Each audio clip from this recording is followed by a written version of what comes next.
Този материал е за деца между 2-3 години, които учат цветовете.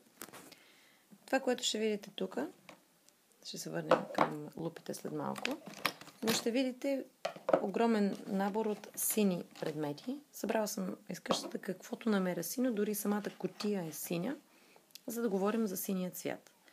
Защото ние правим упражненията на английски, аз ще въведа това упражнение, когато учим буквата B в blue. Blue.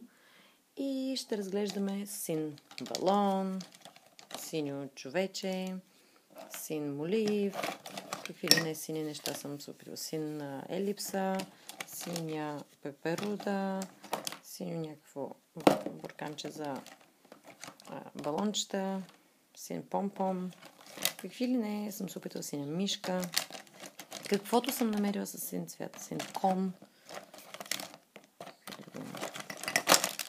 синя лъжица, синьо кръгче, нали? Какво е син фломастер, абсолютно всичко синя вивица, абсолютно всичко, което се намерите из къщата. Син пастел, синя щипка, нали? Всичко, което намерите из къщата, синята буква О. Тя е синя, защото в Монтесори сини са гласните. Но няма значение. Тук говорим не за гласни, а за цвета. Учим цвят.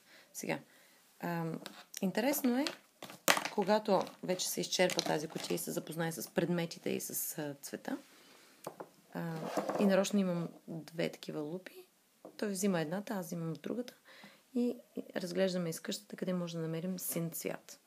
И ставаме директиви.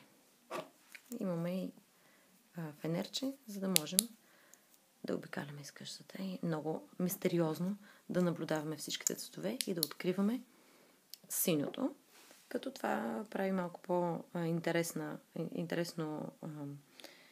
запознаването с цвета и открива в реалния живот къде може да има такъв цвят. Прави го по-практично и по-лесно децата запомнят.